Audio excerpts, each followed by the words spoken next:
Welcome to another exciting episode of Testing Peers, sponsored by nFocus. nFocus are a UK-based software testing company. They've been supporting businesses for 24 years by providing services that include burst resource, accelerated test automation, performance testing, and fully managed testing services.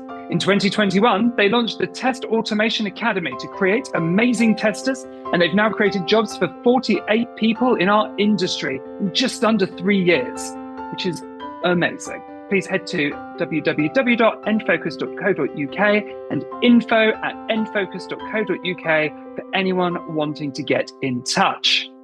In this episode, we will be talking about personal branding and social media. I am Callum Akehurst Ryan, and I'm joined by the amazing Christopher Eye Candy Armstrong. Aye, aye. And Russell Craxford. Hello. As well as David Maynard. Hello. This is where I will hand over to Russell for the pre-prepared banter section. Well, pre-prepared as in 30 seconds ago, yeah. Today's interesting question is one that I'm sure everyone's going to be keen to hear, which is asking the crew tonight, what is or was your favourite cuddly toy? You could name the type of animal it was, if it was an animal, character it was, or even the actual name that you called it. Well, I've actually had two. Two favourites? Two favourites, yeah. I slept. Two priority number ones. Yeah, so they were both teddy bears. And they're really inventive names of Big Ted and Little Ted. And Little Ted, I think I might have loved a little more because I chewed his ear. Yeah, so I had two. Being a child of the 80s, mine was very much an IP property. So my favourite cuddly toy growing up was Roger Rabbit from the acclaimed movie. Did you frame Roger Rabbit? I don't think young me was good enough at puns for such things. Ah, shame. I had my grandfather bought us all a teddy bear from the same place in the Northwest. And so it was all the same bear, but in a different colour and named after him, interestingly enough. So we all had different ones. So mine was named after his surname because I was the fourth child, which is a bit unfortunate for me. And I unfortunately left it on the floor on our holiday apartment in Tenerife when I was but 11. I remember when we got home writing a letter to my dad and putting it under the door to tell him that he'd been left, and there was nothing we could do to get him back, and that's quite sad. Oh, that is sad. I'm sorry for taking you down sad memories, Chris. Mine was one called Panda because it was a panda. Quite simple, really. It was a fairly big panda, as in, well, actually, I was really small, so it wasn't that big. Do you mean big for a panda? No, it was tiny for a panda. It would be the size of, I don't know, a foot and a half high, sort of thing. So when I was tiny, it was big, but I wasn't tiny for very long. I've been 6 foot since I was about 6 days old. No, not quite. Anyway, should we move on to away from our teddy bears and talk a little bit more about the topic of today? Who wants to lead us off a little bit on personal branding and the social media side of it? Go on, Callum. I am somewhat known for potentially doing a smidgen of personal branding in what I do. And it's something that I've actually been speaking to other testers about. I wouldn't say consulting on, that's giving it far too much of a good thing, but I definitely speak to other people about it. And I started off doing it as a way of pushing myself into the industry and making myself employable. When I've spoken about it before, the idea of having a personal brand, I talk about it in terms of weaponizing your content that you're putting out there to make you look good to potential employers. So it's something that I've done to definitely make people notice what I'm doing in the industry and see that, hey, this is someone that we can hire. 6 or so years ago, I was probably but I was predominantly a manual tester. I didn't have a lot of engineering skills under my belt. I certainly didn't have any automation skills under my belt. So I had to find ways to showcase what I could bring to the table in an organization and really push that people would want to hire me. So that's where I got into the whole idea of social media and branding. I don't know if either of the rest of you have sort of done something similar. I've gone through pockets. moments. It took a very long time for me to realize that it's useful to be known for something if you want to be able to achieve getting to do that for a living. I started blogging just because I thought it was useful for the people that I was working with to be able to sort of pull together lots of things that I knew from other places to do that. And so for a while, I was more just a vessel for other people's information to display it to those things. Although by the time I met Russell, he learned that I had a blog because that was the thing at that point that people who met me knew. Chris has a blog. It wasn't a very good blog, but it was a blog and I had one. And it wasn't until a while later that I started thinking more about it in terms of intentionality. I remember having a conversation with you, Cal, about this, about where I sort of said, I don't actually know what people would know me for, and that troubled me. I thought at the very worst, people might say, well, he's a nice guy. And then, I've tried to sort of lean into some things. I made a hashtag. I think it's important. I think I still struggle to land on one or two things, but I hope by this point I'm at least known for something more than just being nice, although that's a nice place to start. Yeah. You are more than just nice, Chris. It has to be said. I have to admit, knowing you and knowing to start with, the one challenge I had was I could never remember how to pronounce or say your blog name. Was it Christovia or something of that ilk? Christovskia, yes. Christovskia, there you go. It's a brand no one else wanted, so it's useful. Well, to be fair, if you called it Chris's blog, it would be quite lost within the noise, I would have think. So you have to do something, don't you? I think it's interesting because you both talk about it there, which is I think brands are really important about trying to create an identity. I think they help you feel like you have a place within the group, within the community as itself. And as you both sort of pointed out as well, it's that employability is a big factor to it as well.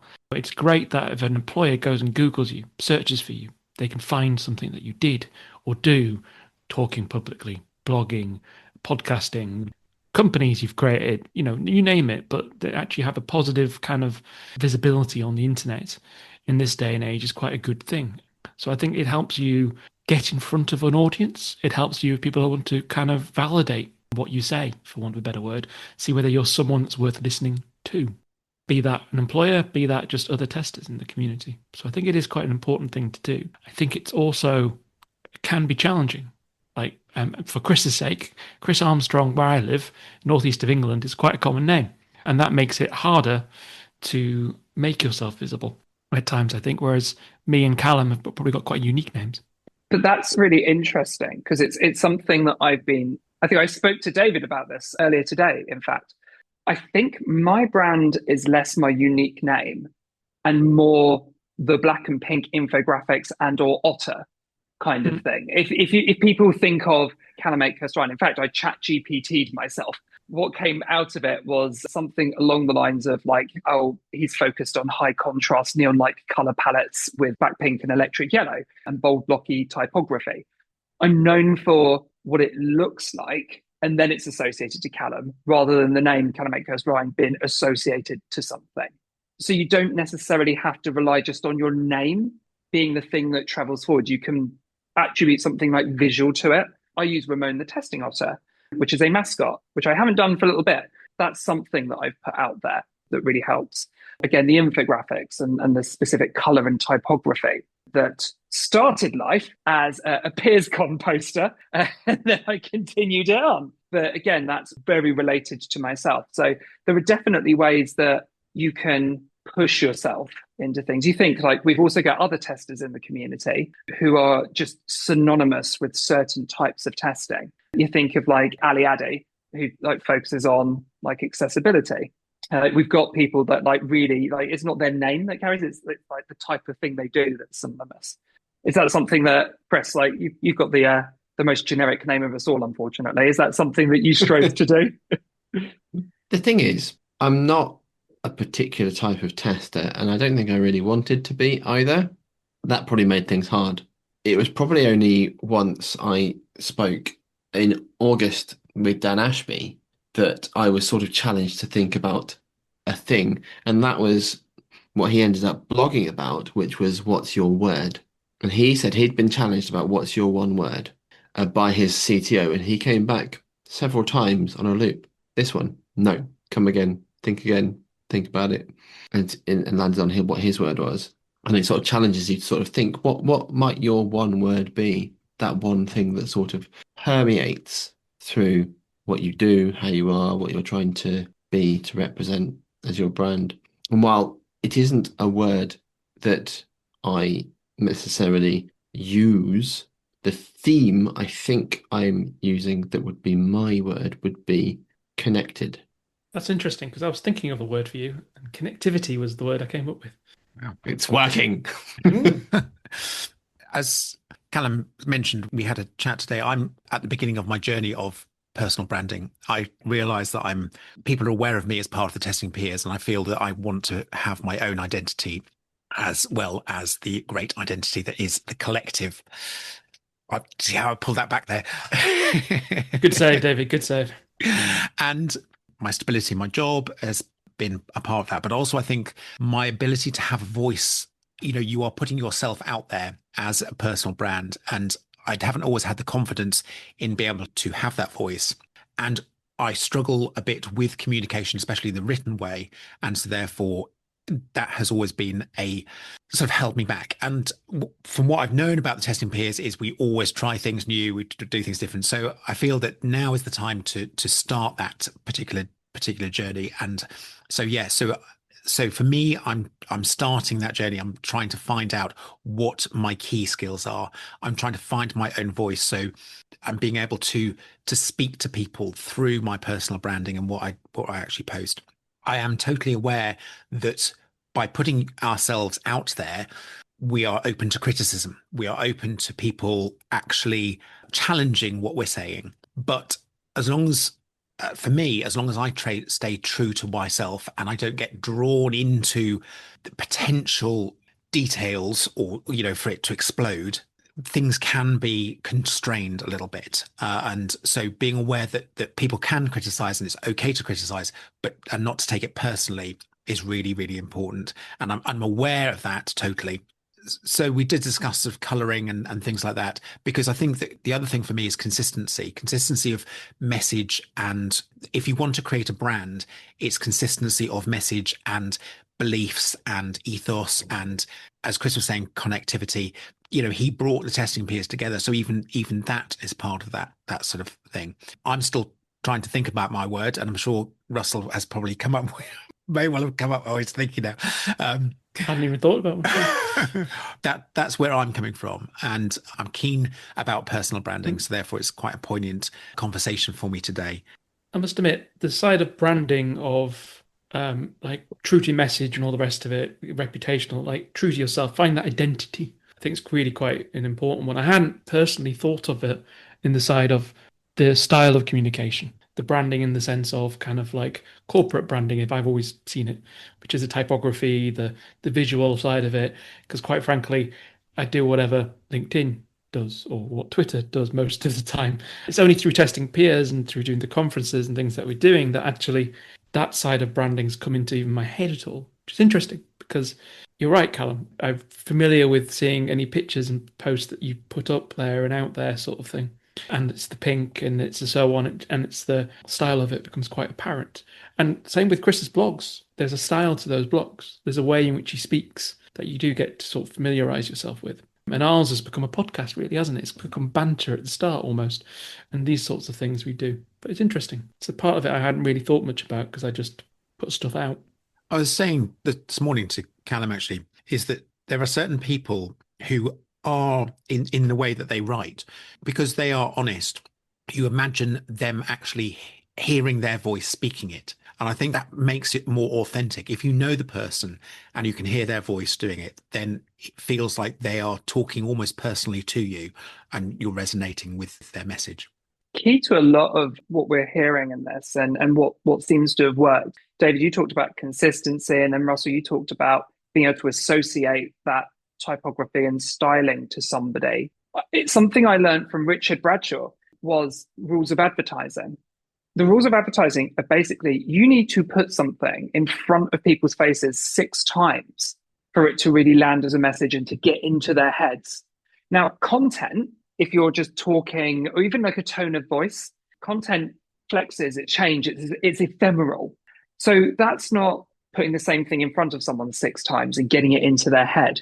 That's where your branding, your color scheme, your vibes of things will actually help open the doors, get people to associate something with you, because that's where your advertising is. Like adverts you see on TV or even on the radio have unique things that are unique to an advert, but also consistent to an advert, a jingle or a logo or, the brand. That's the thing that persists and gets in your head that you think about.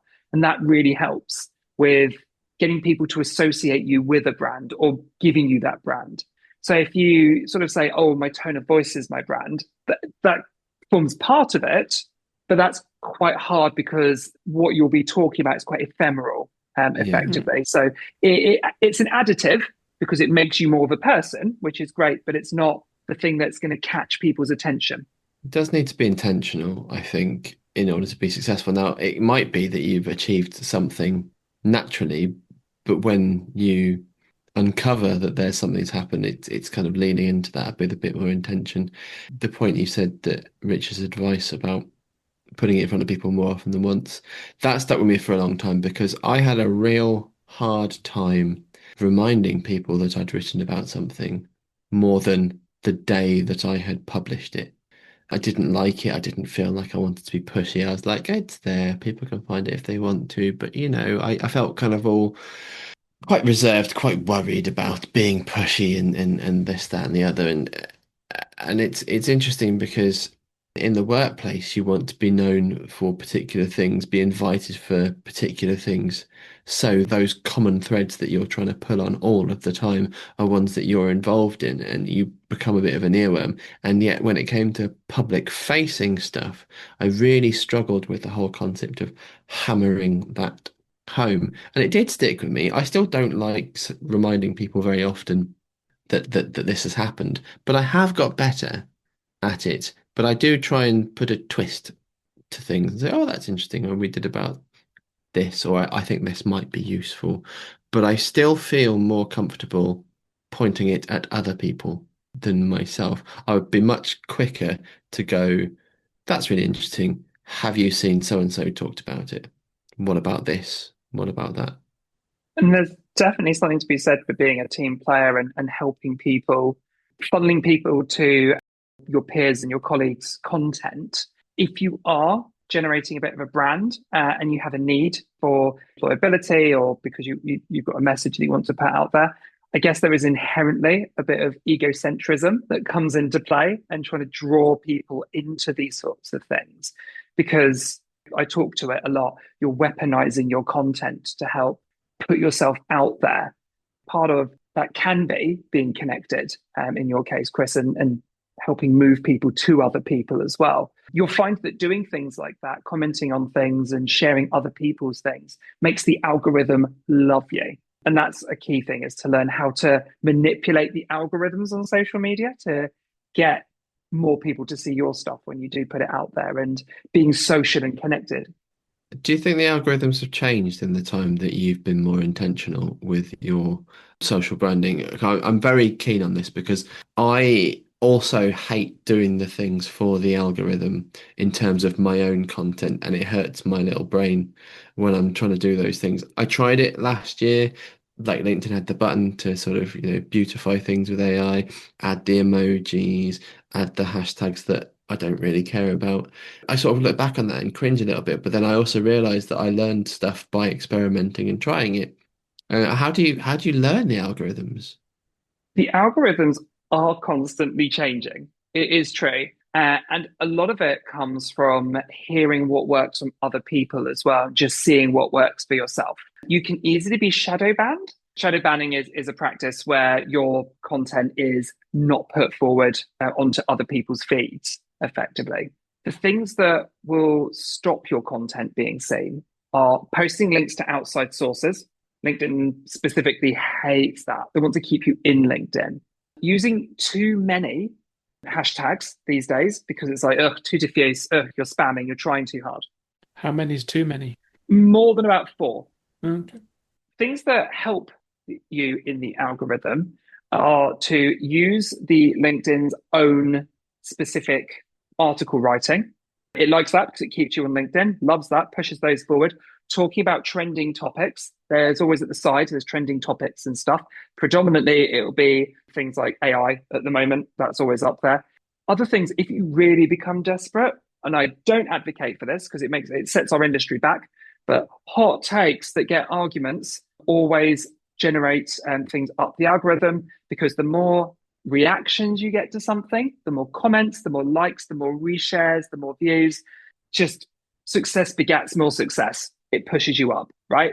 So if you basically say manual testing is dead and here's why, that will get loads of people fired up. They'll make loads of comments on it. That's not controversial, Callum, at all. I don't know what you're talking about.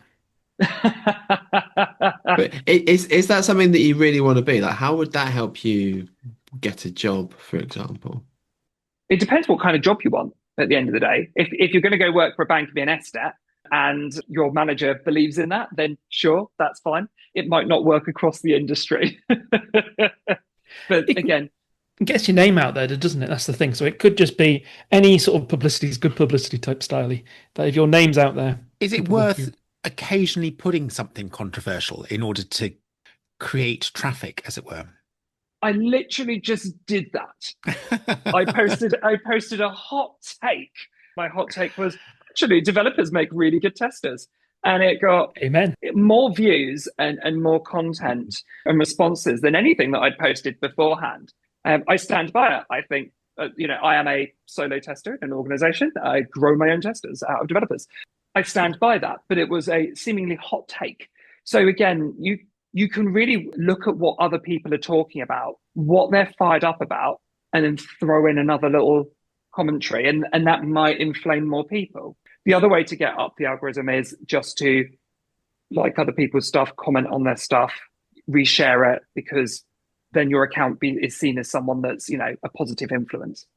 The topic that you posted about doesn't sound very controversial to me, but hey, that's clearly I'm the wrong audience type. It's like, yes, they do make great testers. No brainer.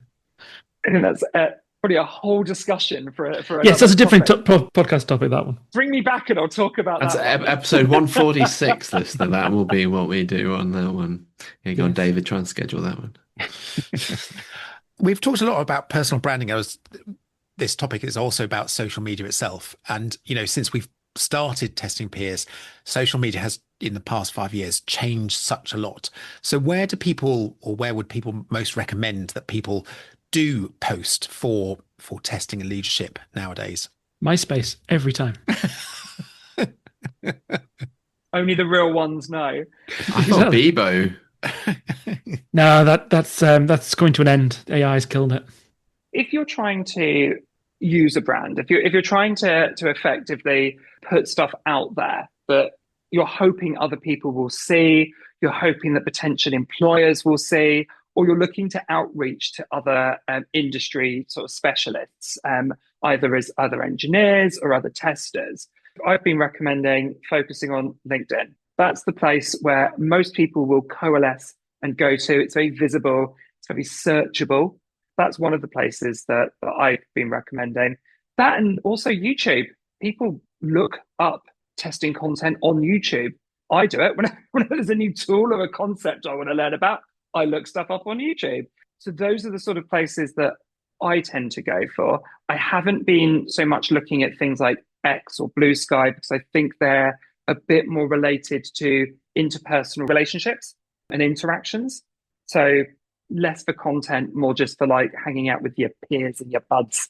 LinkedIn and YouTube specifically. There are various communities out there, but I mean the thing with communities, whether it's ones on Discord or Discourse or other things, is it depends on the angle you want to take, right? Because if you just want to be in and around testers doing these things, going to where the testers that you want to relate with are, that's not a bad place. There's some really cool communities out there that have those things. But if you're trying to, I think probably quite a few people, when they're trying to build brand, aren't just trying to build brand amongst people that maybe they consider their own people to begin with, but we want to be a little bit less echo chamber, a little bit more, hey, look at me, look at the stuff I'm doing. I certainly want to be speaking not just with testers, or at least not just with testers that I already know, sharing and projecting in that sort of angle. Says you on a podcast with 3 testers, you know. Yes, well, but I didn't always know you. Truism. True as is possible. And what has spawned as a result of just doing these regular conversations, actually harking back to earlier moments, is we've got things to point to go, oh, we talked about that. That was an interesting conversation. I'd love to know what you think about those sorts of things. And having sort of regularly visible, look upable content on particular topics is interesting. I quite like that. But also I like listening to other people's takes, hot or other. I think at this point, I think we should also mention, you talked about communities, is obviously the Ministry of Test. They have their own infrastructure, and Yes. and they can then talk to other testers. So if you really want to concentrate on the testing environment, then absolutely that's a really good place. It was to start. I forgot to mention theirs is on Discourse. It's called The Club. Yeah. I did mention Discourse, but I forgot to. I think those sorts of communities, especially where it's very testing focused, is can be a great place to get started with writing articles. Like Ministry of Testing specifically, I always love like new people, new writers coming in. So it's a good place to like hone your voice and hone your style. If you don't feel so confident in, David, you mentioned like throwing things out there for like the world and sundry to critique. Somewhere that is more moderated, somewhere that people are going to back you up, and it's a community space, can be a really great place to like start building your brand. And also it's a good place because it's controlled to a certain extent to know what those trending topics are, or to find your voice, because you are in a friendly atmosphere. You can see what other people are talking to or reacting to in that safer space before you sort of launch yourself into the wilder LinkedIn place. But as we've said throughout, again, using Chris's context, what do you actually want to get out of your personal branding? What is it, your key goal for that? Is it to get your voice heard? Is it to get employers interested in you? Is it to get followers? Is it just to understand a bit more about our thing, in which case a community might be better? Understand where you are in your journey and choose the best mechanism and the messages that will get you to that goal. So I'm going to advocate for the cult of David, with obviously the mantra of culture ad, not culture fit. I think it's got to be it. That's got to be the ambition, David. That's where you've got to go with your social media presence. But when we think about like what social media is useful to be sharing things on, and what platforms, I mean, I can ask all 3 of you, where do you look for content? Like if you want to learn about testing, where do you go? 3 places, I guess, these days: ChatGPT or equivalents, Google, and LinkedIn. Yeah, I would echo that. Probably ChatGPT and LinkedIn are probably my first 2. I might look for things, as you said, it depends on whether we're looking at tools or whatever. YouTube is probably another big one that we mentioned before. Yeah, how-to guides and things definitely would be YouTube. I don't go to ChatGPT as a first port of call because I find their lack of attribution drives me absolutely just mad. I would go to some of Reddit because you get some good hot takes on Reddit for various things. I do look on YouTube. I do look on LinkedIn. I do look on Ministry of Testing. I have a lot of connections that I have got blogs on things that I normally remember and bookmarked a long time ago and have a look back on some of the things they've written. I ask friends on other social medias like Slacks and WhatsApps and things and said, hey, does anyone know any good stuff here? I still take personal recommendations quite seriously on some things as well, because I think the credibility that I infer from the author is quite important to me, because sometimes what can appear to be some good stuff perhaps doesn't come from the good place, and I quite care about where it's coming from. I think People is a good one, actually, which I didn't really include, but yeah, I think that's right. So personal recommendations, the Slack channels that we're in, those sorts of things in general, how to get to people you know. And that could be a text message, Slack message, it could be anything, but yeah. Yeah, but sometimes people are a bit isolated in companies or whatever and might not necessarily have a big circle of friends. Yeah, no, So it's completely. getting started in that's where community is also to start coming in. I was going to throw it back to you, Callum. Where do you get your inspiration from? When I'm looking for content, it predominantly is either LinkedIn, YouTube, or I do Google for it. I haven't tended to use ChatGPT so much. My reasoning around that has been it can't scrape a lot of information. Also, AIs and AI tools tend to flatten information to present you with really like the basics of things. They don't tend to go for outliers.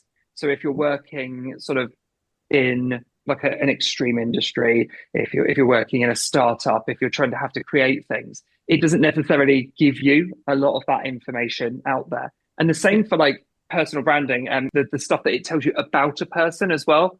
It really aggregates and flattens the types of things you say. So you have to be careful about what you're posting these days for how it will impact your chat GPT profile as well. Once it's out there, it's never gone back, is it? Even just the case of, let's say, like if you talk a few times about if you do a hot take with the manual testing is dead kind of thing, because that's a really prevailing content trend, it may latch onto that and put that front and center as the thing that you're known for talking about. So you have to be careful with the types of content you put out there and the amount of where you talk so that it can start to learn about you in the right way, how you want to be presented going forwards. A lot of social media stuff at the moment is very fleeting. A lot of posts are of the moment. And what I wanted to do was to just say, there might be some things that you want to persist a little bit more. So were you to chat GPT yourself or other sorts of things to reinforce some of your stuff rather than just another post, to have something of a more persistent catalogue or portfolio of items to sort of back those up.